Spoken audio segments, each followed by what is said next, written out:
आतंकी साजिश पर बनी फिल्म केरला स्टोरी, ये केरला स्टोरी की इन दिनों काफी चर्चा है। कहते हैं केरला स्टोरी सिर्फ एक राज्य में हुई आतंकवादियों की छद्म नीतियों की साजिशों पर आधारित है। देखिए, मोदी जी कहते हैं कि आतंकवादियों की साजिशों पर बनी फिल्म केरला स्टोरी ये एक राज्य का विषय नहीं है, इस तरह से कहते हैं। लेकिन ये देखिए ना, ये पूरी की पूरी झूठी फिल्म है, क्योंकि ये मैटर सुप्रीम कोर्ट पहुंचा तो उधर डायरेक्टर के वकील ने माफी मांगी और वो 32,000 आंकड़ा भी हटा दिया, कई सीन हटा दिए हैं। तो इसका वो जो रियलिटी है ना, मजा वो अभी चला गया है। अभी थर्ड वीक में केरला स्टोरी का कलेक्शन बहुत नीचे चला गया है।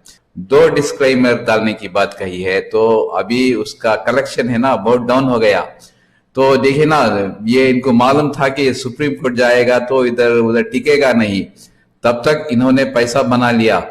ये फिल्म के बहाने रहे ना, उधर यूपी में, मध्य प्रदेश में टैक्स फ्री कर दिया गया है, और इसका ये बताने की कोशिश कर रहे हैं कि जो केरला स्टोरी में है वही सच है। लेकिन वो अभी झूठ सभी को, लोगों को मालूम पता चल गया, इसलिए उधर भीड़ कम हो गई है। थर्ड वीक की रिपोर्ट है कि उधर अभी केरला स्टोरी फिल्म देखने में कोई लोग दिलचस्पी नहीं रखते हैं, इंटरेस्ट चला गया है।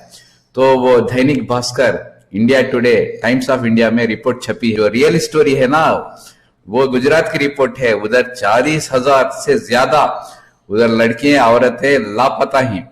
ये गुज़िश्ता 5 साल में हुआ है।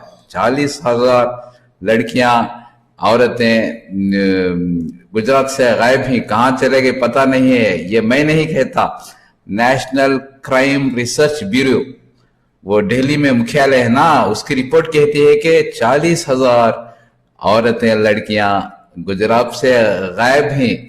गुजरात से कहां गए पता नहीं है ना। तो इस पर कोई बात करता नहीं है, क्योंकि सबको मालूम नहीं है। जो रियलिटी है वो मालूम नहीं करता है। जो झूठ पर बनती है फिल्म उसको सब देखता है, लेकिन वो झूठ का पता चल गया ना, तो अभी भीड़ कम हो गई है। ये सभी अखबारों में दिया हुआ है, times of India, Dainik Bhaskar में सब दिया हुआ। वो मैटर है ना, सुप्रीम कोर्ट में जुलाई में आ रहा है, तो वो क्या होगा पता नहीं है। आगे मेरे वीडियो देखते रहिए, शेयर कीजिए, सब्सक्राइब कीजिए।